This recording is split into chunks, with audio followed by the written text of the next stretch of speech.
Welcome, everyone, to our live stream slash podcast. Thanks for joining us today. Roy, how are you doing today? James, I'm doing well, although you probably will hear in my voice, I don't know what I did. I don't think I'm coming down with anything, but my voice is feeling very guttural. So I'm not angry.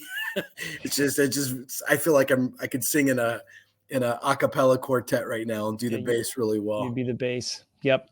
Well, welcome if you're joining us. We're actually not live streaming today. We're recording a little early, so we're coming off a weekend whenever and wherever you're listening. Thanks for tuning in. Today, we're talking about partnership. You can see the title, Building Healthy Partnerships in Ministry.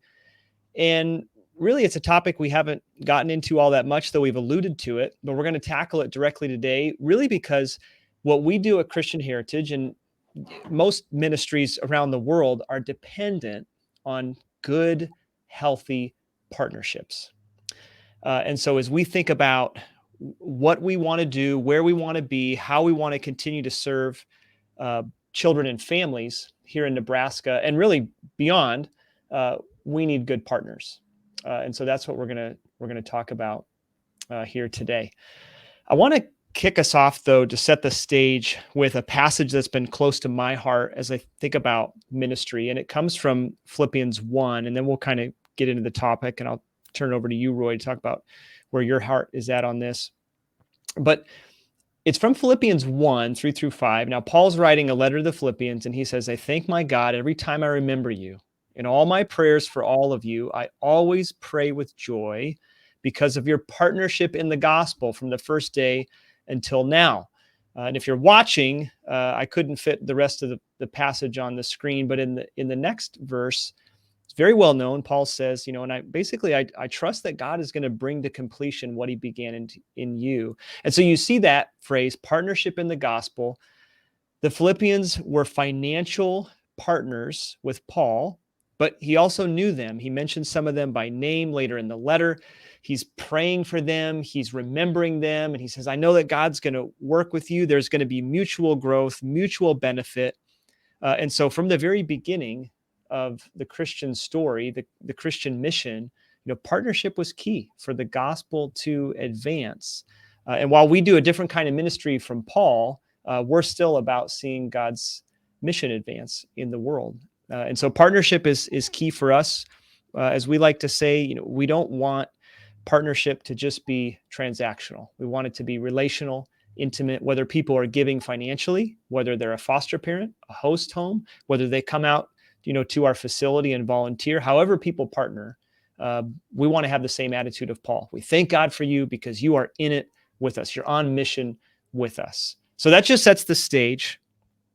We could go into a whole lot more from the New Testament about what Paul thinks about partnership. But Roy, just to kick us off, when you think about building healthy partnerships in ministry from a big picture, what are some things that come to mind?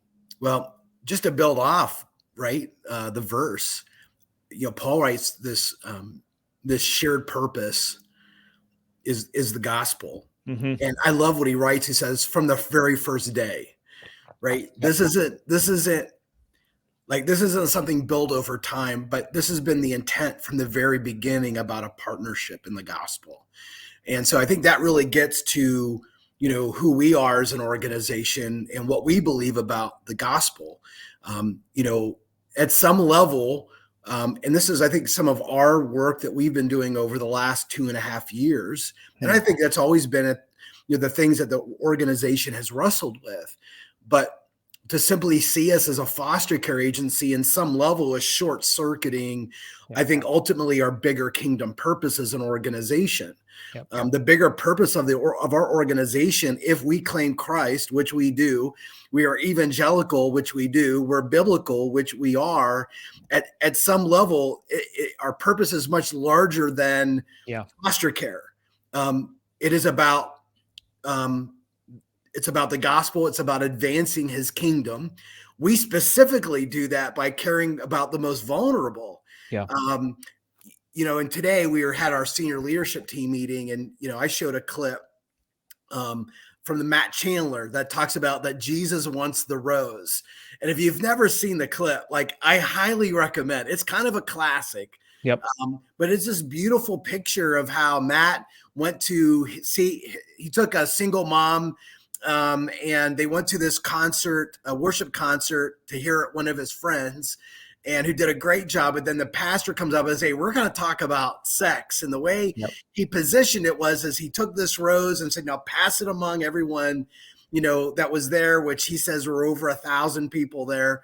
And as he's talking about it, really his talk on sex was just fear mongering. Yep. And by the time the rose comes back to the speaker, the pastor, it's damaged. And, the pastor says, "Now, who wants this rose?"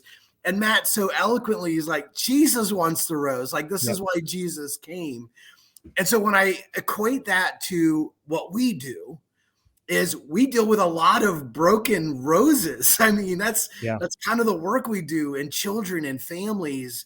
And we are motivated to say, well, why do you care so much about the vulnerable kids? It's because we care about the broken rose, and not because it's trendy, but because it's because of what Jesus has done significantly in our lives. For me, that's at the call. That's what Philippians is about. We need this partnership around the lost and around those who are hurting and wounded, who've been traumatized. And we have people who are willing to open up their homes, their Yep. hearts. That's shared purpose. That's a Yep. partnership. Yep. There's nothing transactional about that.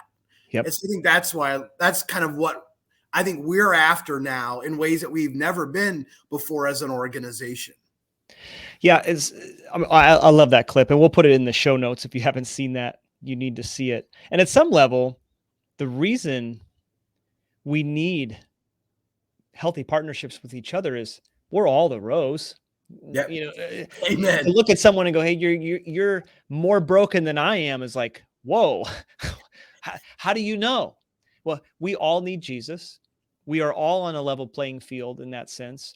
And so we partner together as we seek to expand God's mission in the world. And Roy, you talk a lot about here, shared ownership, owning the mission, owning the vision, owning, uh, expectations, celebration together, all that stuff. When I think of shared ownership, I can see people struggling because they might feel like, well, but I don't do what you do, Roy or James, or maybe a foster care specialist or Right. somebody works on our Families Together team. Like, I'm not in the trenches every day. How can I own as much as you do? How would you answer somebody who asks that kind of question? Well, I think there's a couple things. The way I look at it is, we all wear very different hats. We do that within the organization itself. At the end of the day, I'm not the tip of the spear when it comes to our foster care specialists or even our foster families, who day in, day out, hour in, hour out, Yep. are caring for children.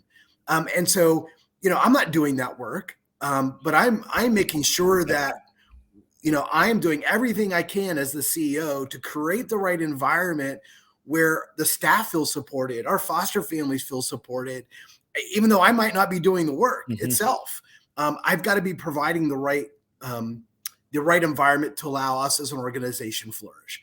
And so that's part of what we're doing internally. Externally is, well, you might not have the finances, but I really care about the work that you're doing. I will pray for you daily. I Yep. will. Here's a gift, and it's not just, hey, I checked the box. I'm working on my tax exemption. I guess there's nothing wrong with that. But I guess I'll selfishly say we want more. I mean, I Yeah. want you to feel connected to the fact that every little piece of what we do every day is connected to, at some levels, life-giving work that's happening to that child. And that's on us to share those successes and share those stories. But at the end of the day, that's that Mhm. missional part of that. And if you're not lining up like that with another organization, I would just then find the right organization that does Yeah. that for you. Don't just do that, because I think we can be guilty of that internally. Oh, yeah. foster care and adoption, right? We ask, people foster, they're interested in adoption, they get adopted, right? They adopt a child, and all of a sudden, if they're not prepared well for that, they get out there, and then things start, becoming difficult, which it is for many of our post-adoptive families. And then they don't necessarily have all the structure and supports that they once did, and so what's our responsibility? That many can walk away feeling discouraged and like, well, like I thought I was doing all the right things. Like now it's hard. Like who's in this with me? That's why, at some level we can't just say, hey, just do this. And then they feel cast aside. So it's this idea of this long-term, this long-term relationship of coming alongside through all the messiness and really supporting those better outcomes. Foster families right now need your help in the church. Post-adoptive families need your help in all of that. So that's what I'm thinking or processing through that. Yeah. That's really good. Yeah.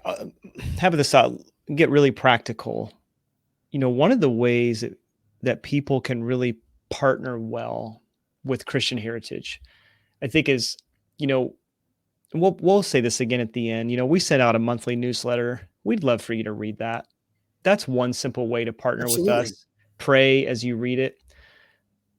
But even more, if you're somebody out there, you're like, okay, what can I practically do to take, maybe I can't like physically get to every foster family who has a need for, encouragement, need some help around the house. Here's something that you could think about.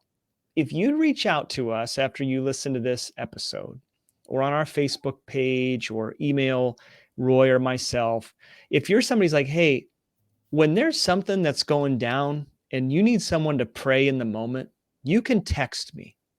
I had some people when I used to work for Crew, the campus ministry I was with, they would just say, hey, when you're going into a meeting with a student that's maybe going to be hard, or you don't know where they're at spiritually, could you just text us and we'll pray for that student. That's not for everyone, but that might be you. You might be that person, and we don't want to undervalue prayer. That's like top of the list in terms of needs. Agreed. We need you to pray. So maybe we won't give you details or names, but we might have someone who's like, hey, they're going to text you when this comes up or that comes up, or we're going into this meeting, or there's this important court date that we have. Could you pray?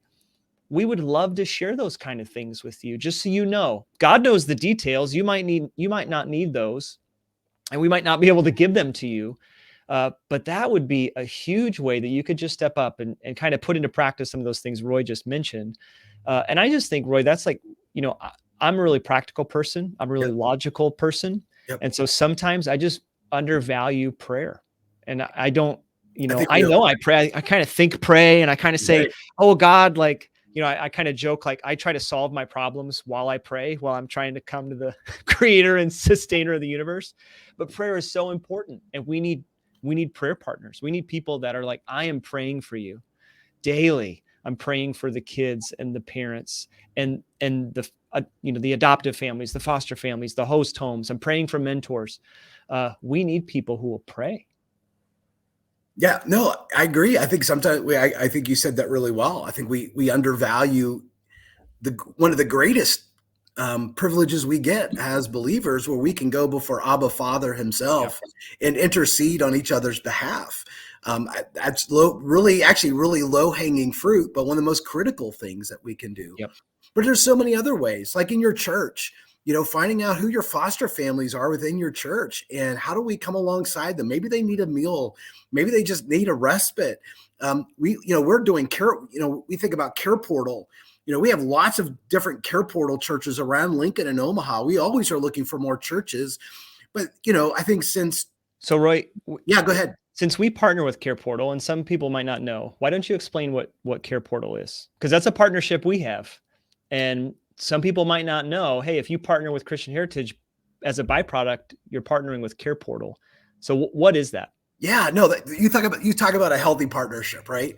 We are an implementing partner for Care Portal. Care Portal basically is this information communication highway or interstate that really connects us to Department of Health and Human Services. And so they will so we train their staff, we train churches to connect the needs. So for example, there could be a parent who, if there's no kind of intervention, their child will come into Child Protective Services. And so they might need bed frames, or they might need diapers, or they have kids that actually come into foster care and like, hey, we're in desperate need of this. Yep. So they put that into Care Portal. Care Portal then sends that out. So immediately it goes out to the 5 or 6 churches that might be in that area. Mm-hmm. And that church then has the opportunity to respond to that need. Sometimes it's financial. Sometimes it's just, like I said, it could be a diaper, it could be a bed frame. What we do as an organization is we help we're that bridge between where the need is and where the church is. And it's a beautiful thing. Since 2017, $1.3 million the church has responded to across Nebraska. And by the way, that need continues to grow up, right? That need's not going down. So we're always looking for churches. We're always looking for people to participate in just meeting those very tangible needs. It's a great partnership. That's great. I don't remember. I interrupted you, so I don't even remember where you were going, but I just wanted to make sure we got that in case people are like, what's Care Portal? I don't know what that is. But, by the way, in your church, you might be listening. You might catch this somehow through the magic of the internet, and you are not even in Nebraska. Chances are there's a Care Portal church next to you, or you might be a part of it. And so you could be a part of Care Portal wherever you're at. Well, and again, this is our metamorphosis as an organization. We're not just out saying, hey, can you foster parent? Yep. No? Okay. And we would move on. But we want so much more. We want to be on mission. So we talk a lot about, it's a new day in child welfare. The reason why it's a new day in child welfare is we're not okay with outcomes in kids. Yep. We believe that children should be flourishing because of the work we're doing. That requires so much more than just someone saying, hey, we want to take a kid into our house. It takes a community around that family to care for them. It takes resources. It requires finances. It requires prayer, probably more importantly than anything. And that's why, we talk about this at Christian Heritage. When we make a phone call or we send out an email, and when you start hearing the word, hey, we want to partner with you. Like, this is getting to the heart of what we mean by partnering with us. It's shared purpose. It's shared ownership, not because for us, we're simply wanting to advance God's kingdom by reaching the most vulnerable in our communities. That's what it means to partner with Christian Heritage. Now let's talk a little bit about the financial side, because when that's another significant way people can give, in addition to tangible needs and prayer. We talk a lot about the need for foster parents. Not everybody needs to foster. There's only, in Nebraska, there's about 4,000 foster kids a day. I don't, for those of you, I'm saying this sarcastically, the math. There's about 1.9-ish million people in this state. We don't need everybody to be a foster parent, but we do need a lot more people supporting foster parents, supporting what we do in our preventative program, Families Together, supporting host homes. We need people praying, and we need people giving. So we raise money for Families Together. We'll talk about that in a minute. I'll come back to that. But maybe we could even talk, just Roy, it's no secret, what we provide for foster care is not overly funded by the state. No. We come up short. And so we even have to raise funds for foster care. So I just want to make sure people know that Roy said this before, I think we did it in our first or second podcast. We are so committed to continuing to do foster care for as long as the state would have us. But we need to raise money to help continue to support our foster parents. I don't know if you want to add anything to that.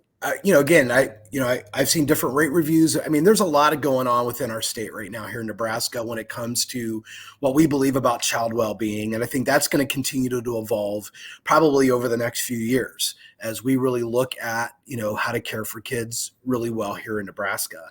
But the current reality is we're underfunded $8 to $15 per day per child. That adds up quick. It adds up really quick. And so our goal is, how do we make up for Yep. that gap? Yep. And we try really hard to do that. But again, that's why that shared purpose and being on mission is so important. But it's a very difficult one because, like, well, I'm already kind of contributing through my tax dollars, yes.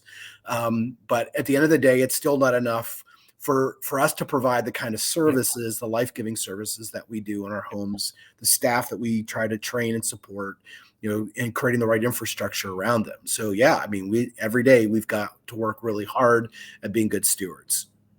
Now, the other side of it is raising money for our preventative program. And that's a big part of the metamorphosis that you're talking about as an organization, because really what we're trying to become is a nonprofit Christian organization, also known as a parachurch. Some of you may have heard that term. Parachurch literally means you come alongside the church. And as we talked about earlier, like our mission is to mobilize the church.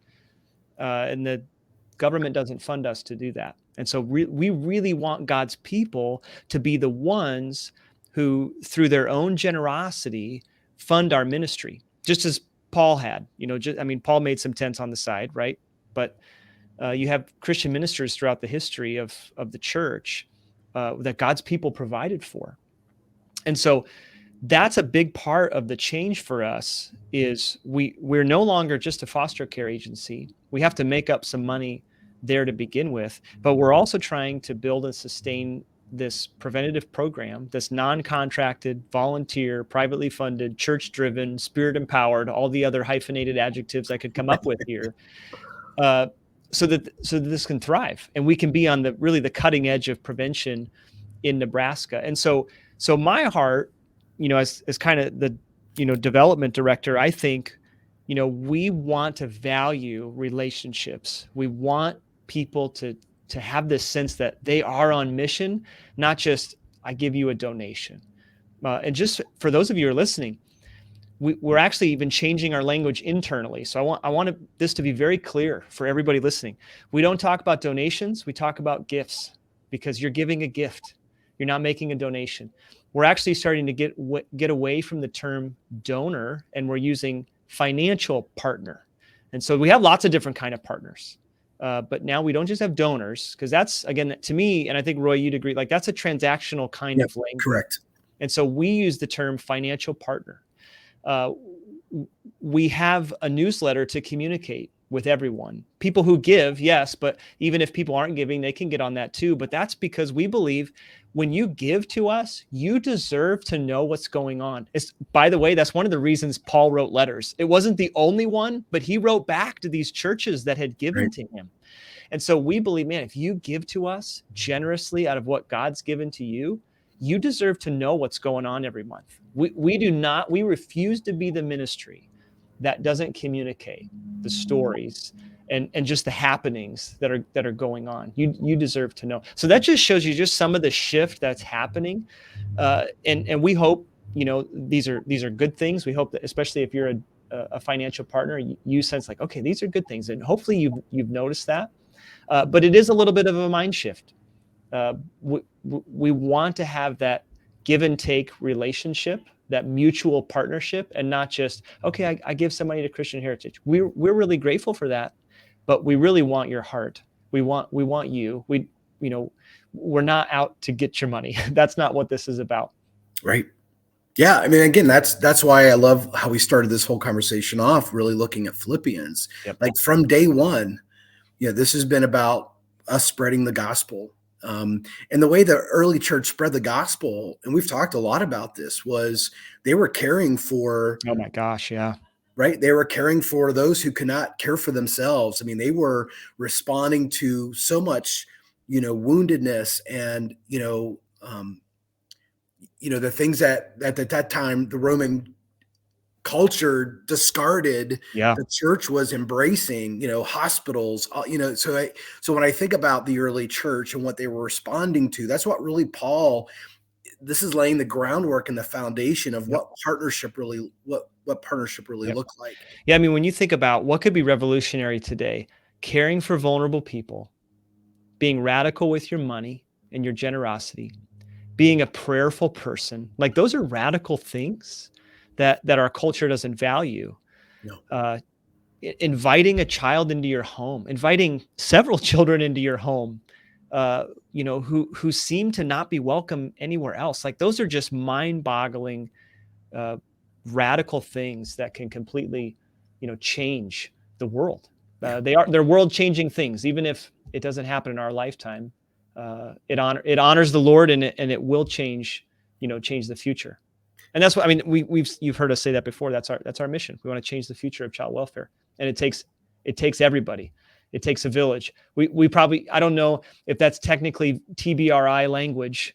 You might hear that coming up, but it does take a village, and that's what we're doing in our ministry. Is it doesn't just take the foster care specialist, or it just doesn't take the CEO.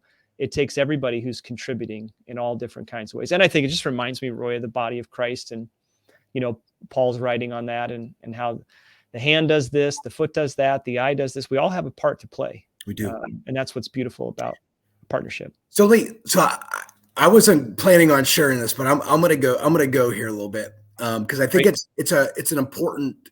I think this is really important when we talk about what does building healthy partnerships really look like. Hmm. This goes back to the conversations we were having about emotional and relational warmth, and Yep.